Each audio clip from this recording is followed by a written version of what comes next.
भाइयों बहनों, अरे भाइयों बहनों, मोदी आएगा तो काला धन लाएगा और सबके खाते में 15-15 लाख रुपया देगा। 10 साल हो गया, अब तक 15 लाख कहाँ गया? बीजेपी को चंदा मिल गया। देश की नहीं, दुनिया की सबसे अमीर पार्टी बन गए। अपने खाता में भाजपा वाला डलवा लिया। तुम तो धोखेबाज हो, वादा करके भूल जाते हो। रोज रोज मोदी जी तुम ऐसा करोगे, रोज रोज मोदी जी तुम झूठ बोलोगे, जनता जो रूठ गई तो हाथ मलोगे। 2 करोड़ रोजगार, 15-15 लाख, एक काम नहीं किया, एक काम नहीं किया। बताओ काहेला डबल इंजन का सरकार है? भाजपा से बच के रहिएगा, रामनवमी आएगा, रामनवमी में हिंदू मुसलमान करेगा। हम लोगों ने कलम बांटा है, वो लोग तलवार बांट रहे हैं। लालू जी ने सरबजीत कुमार जी को गया लोकसभा से प्रत्याशी बनाया है। सरबजीत पासवान जी को कृषि मंत्री रह चुके हैं, पर्यटन मंत्री रह चुके हैं। इनके पिताजी ने गया के लिए बहुत कुछ किया, समाजवादी नेता रहे। आज हम लोग सब लोग याद करते हैं। आज उन्हीं के दस्ते कदम पर सरबजीत भाई चल रहे हैं। नौजवान है, सुख दुख के आपके भागीदार रहते हैं, मिलनसार व्यक्ति हैं। यही बोधगया के विधायक हैं और बोधगया में ऐसा कोई गांव नहीं होगा जहां इन्होंने रोड और पुलिया देने का काम किया। मुझे पूरा आशा है, विश्वास है कि 12 चट्टी की जनता अपने घर के बेटा को एक एक वोट दे करके एमपी बनाने का काम करेगी। और देखिए, हम मुद्दे की बात करने आए हैं, मोदी जी की नहीं। मुद्दा क्या है रे भाई? सबसे बड़ा दुश्मन क्या है? बेरोजगारी है कि नहीं है? कितना नौजवान बेरोजगार है? जरा हाथ उठा के बताओ। कितना लोग का ब्याह नहीं हो पाया है, ये बताओ। कितना लोग डिग्री लेकर के भी नौकरी नहीं है, ये बताओ। बेरोजगारी हमारा सबसे बड़ा दुश्मन है। माता पिता पेट काट करके, मजदूरी करके, दिन रात मेहनत खेत में करे, धूप में करते हैं ताकि बाल बच्चा पढ़ लिख ले, डिग्री ले ले, नौकरी मिल जाए और बुढ़ापा में भाई बाल बच्चा जो है सहारा बने। लेकिन इस पे कोई ध्यान नहीं दे रहा है। इस पे बीजेपी के लोग, मोदी जी लोग बात नहीं करते हैं। मेरा मानना है असली दुश्मन बेरोजगारी के साथ गरीबी है, गरीबी के साथ साथ महंगाई है। असली मुद्दा होना चाहिए शिक्षा, चिकित्सा, पढ़ाई, दवाई, कमाई, सिंचाई। सुनवाई और कार्रवाई वाली सरकार आए ताकि आपका दुख दर्द जो है वो देखने का काम करे, आपके गांव का विकास करे, आगे ले जाए। लेकिन ये लोग विकास की बात नहीं करते हैं। 10 साल से नरेंद्र मोदी जी प्रधानमंत्री है कि नहीं? और 17 साल से बिहार में डबल इंजन की सरकार है। केवल 17 महीने अगर छोड़ दे तो 17 साल से डबल इंजन की सरकार है। लगातार गया लोकसभा संसदीय क्षेत्र से एनडीए के ही एमपी जीतते आए हैं। लेकिन आप लोग बताइए, 12 चट्टी से भी विधायक एनडीए के ही है कि नहीं? लेकिन आपका गांव में इन लोगों ने क्या किया? क्यों नहीं बेरोजगारी हटाई? क्यों नहीं आपके जिला प्रखंड में कारखाना लगाया? क्यों नहीं महंगाई कम की? क्यों नहीं शिक्षा चिकित्सा को बेहतर किया? एक काम नहीं किया, एक काम नहीं किया। बताओ काहेला डबल इंजन का सरकार है? मोदी जी आएंगे यहाँ गया में, ठीक 5 साल बाद आएंगे, जब चुनाव होगा तब आएंगे आपके बीच। लेकिन 10 साल में उन्होंने क्या क्या कहा था? भाइयों बहनों, एक बार मोदी को जिताओगे तो 1 साल में 2 करोड़ नौजवानों को नौकरी दूंगा। बोले थे कि नहीं बोले थे? भाइयों बहनों, एक बार मौका दो, 2022 तक सारे किसान भाइयों का आय दुगुना कर दूंगा। आज फसल कट रहा, बताओ फसल का उचित दाम मिल रहा है? नहीं मिल रहा। किसान वही कंगाल है। भाइयों बहनों, भाइयों बहनों, अरे भाइयों बहनों, मोदी आएगा तो काला धन लाएगा और सबके खाते में 15-15 लाख रुपया देगा। बोले थे कि नहीं बोले थे मोदी जी? 10 साल हो गया, अब तक 15 लाख कहाँ गया? बीजेपी को चंदा मिल गया। देश की नहीं, दुनिया की सबसे अमीर पार्टी बन गई। अपने खाता में भाजपा वाला डलवा लिया, लेकिन आपका खाता में जो जाना था, समझ रहे हैं कि नहीं समझ रहे हैं? आप लोगों को ठग लिया। मोदी जी बोलते थे, भाइयों बहनों, हम बिहार को विशेष राज्य का दर्जा दे देंगे, विशेष पैकेज दे देंगे। क्या मिला बिहार को? कुछ नहीं मिला। क्या बिहार को विशेष पैकेज मिला? लेकिन हम यहाँ ऑपोजिशन में है, विपक्ष में। मेरा सवाल बनता है, हमारा कर्तव्य है प्रधानमंत्री से अपने सवाल पूछने का, जितना मेरा बनता है आए देश के एक एक नागरिक का बनता है, आपका बनता है कि सवाल पूछे कि उन्होंने क्या किया। आज आप लोगों के लिए खुशखबरी लाए हैं। ये आप देख रहे हैं, आज हम लोगों ने परिवर्तन पत्र हम लोग लाए हैं। 2024 के चुनाव में 24 जन वचन हम लोग लेकर के आए हैं। आप जानते हैं, आपका भाई 17 महीने डिप्टी सीएम था। जो 17 महीने में हम लोगों ने काम किया, वो 17 साल में भी नहीं हुआ। यही बाला चक्की हम आए थे, हमने बोला था आपको मौका लो, एक बार मुख्यमंत्री बना दो तो 10 लाख लोगों को सरकारी नौकरी देंगे। 2-4 सीट बेईमानी से इधर उधर हो गया, सरकार हमारी बन गई थी। समझ रहे कि नहीं? कोनो 12 वोट से हरा दिया एक सीट, कोनो 100 वोट से हरा दिया, इससे करके चलो कोई नहीं। लेकिन चाचा जी उस समय क्या बोलते थे हमारे? कहां से पैसा लाएगा? अपने बाप के पास से पैसा लाके बांटेगा। उन्हीं मुख्यमंत्री को जब वो धोखा बीजेपी को लात मार के हमारे पास आए थे, हम माता पिता से माफी मांगी थी। उनके प्रति हम सम्मान करते हैं, बुजुर्ग है, मेरा कर्तव्य बनता है सम्मान करे। लेकिन जब लात मार के बीजेपी को हम लोगों के पास आए तो देश के लोकतंत्र संविधान को बचाने के लिए, भाजपा को भगाने के लिए दोबारा हमने उनको मुख्यमंत्री बनाया। अब मुख्यमंत्री बनाया और उन्हीं के हाथों से 5 लाख नियुक्ति पत्र हमने बंटवाने का काम किया। अब तक हम रहे होते, लेकिन चाचा जी तो पलट गए। अच्छा काम कर रहे थे, सबको नौकरी दे रहे थे, अस्पताल में जाकर छापा मारते थे, दवा मिल रहा है कि नहीं मिल रहा, डॉक्टर जा रहा है कि नहीं जा रहा, सफाई हो रहा कि नहीं हो रहा। लेकिन चाचा जी पलट गए। अभी अब तक हमारी सरकार होती तो 10 लाख लोगों को सरकारी नौकरी मिल गया होता है। 3 महीना में सारा बीपीएससी से परीक्षा करा करके सब लोगों को नौकरी दिलवाए। लेकिन तेजस्वी के हत्या के बाद ही पेपर लीक हो गया। यार जो है सो है। हमने कहा था सबके मानदेय को हम बढ़ाएंगे। आशा दीदी, ममता दीदी, जीविका, टोला सेवा, विकास मित्र, तालमी मरकज के लोगों का हम लोगों ने मानदेय भी बढ़ाया। जो खेला कूदा उसको भी हम लोगों ने नौकरी दिया।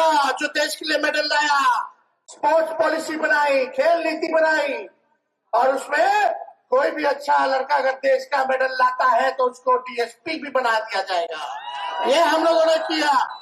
आईटी पॉलिसी लाने का काम किया।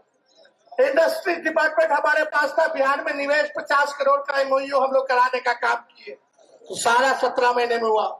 आरक्षण की सीमा 75% की जाति आधारित गणना कराया, जो आज तक कहीं नहीं हुआ था। लेकिन आज हम आए हैं आप लोगों के बीच, आप लोगों को खुशखबरी सुनाने। आज हम लोगों ने प्रण लिया है कि अगर इंडिया अलायंस की आप सरकार बनाते हैं तो पूरे देश में 1 करोड़ लोगों को सरकारी नौकरी हम लोग देने का काम करेंगे। कितना देंगे? जोर से बोले, कितना? 1 करोड़। प्रधानमंत्री जी, मुख्यमंत्री जी अभी तक कुछ नहीं बताया कि क्या देंगे। हम बोलते हैं कि जब 17 महीने उप मुख्यमंत्री रहते एक राज्य में अगर हमने 5 लाख नौकरी दिया तो पूरे देश भर में हमारी इंडिया अलायंस की सरकार बनती है तो 1 करोड़ लोगों को नौकरी हम लोग देने का काम करेंगे। यही नहीं, जितनी गरीब परिवार है वहाँ जो भी हमारी बहनें बेटियां हैं उनको प्रति वर्ष 1 लाख रुपया हम लोग देने का काम करेंगे। 1 लाख। बिहार को विशेष राज्य का दर्जा देंगे और यही नहीं, बिहार को स्पेशल पैकेज देंगे 1,60,000 करोड़ रुपए का। एक क्षेत्र में, एक संसदीय क्षेत्र में 4,000 करोड़ रुपया हम लोग देने का काम करेंगे ताकि जो है विकास हो सके। इसलिए आप लोगों के पास है 200 यूनिट फ्री बिजली। कितना? 200 यूनिट फ्री बिजली। 5-5 हवाई अड्डा हम लोग जो है देने का काम करेंगे। और सबसे बड़ी बात, जो हमारे जवान भाई हैं, अभी मोदी जी योजना लेके आए हैं अग्निवीर योजना।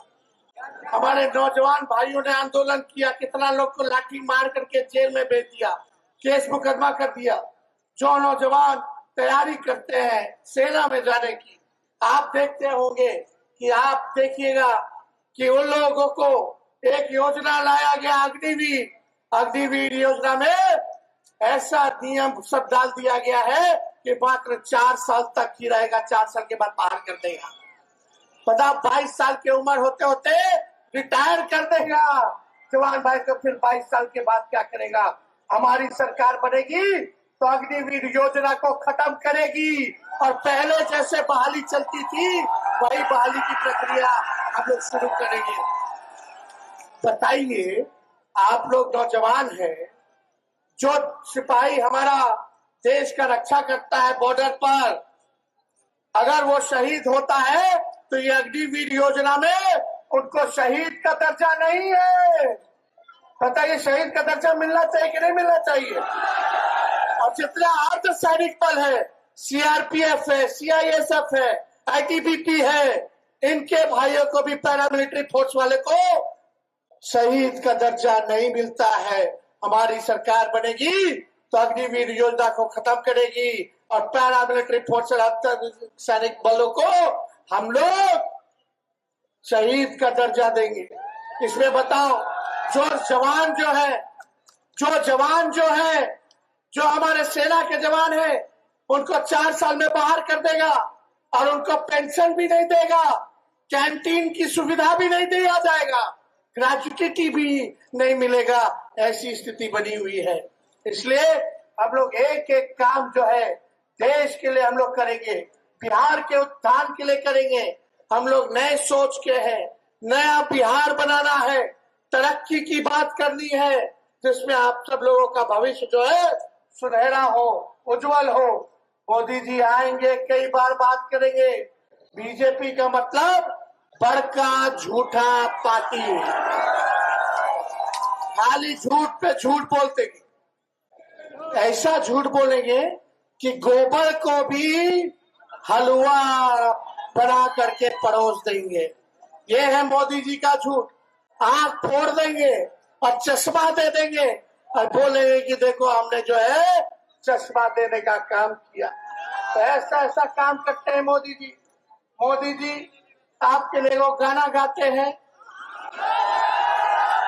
आप लोग साथ दीजिएगा कि नहीं दीजिएगा? गोविंदा के मूवी का गाना सुने कि नहीं सुने? सुने है ना? तुम तो जोर से बोलिएगा, साथ गाइएगा।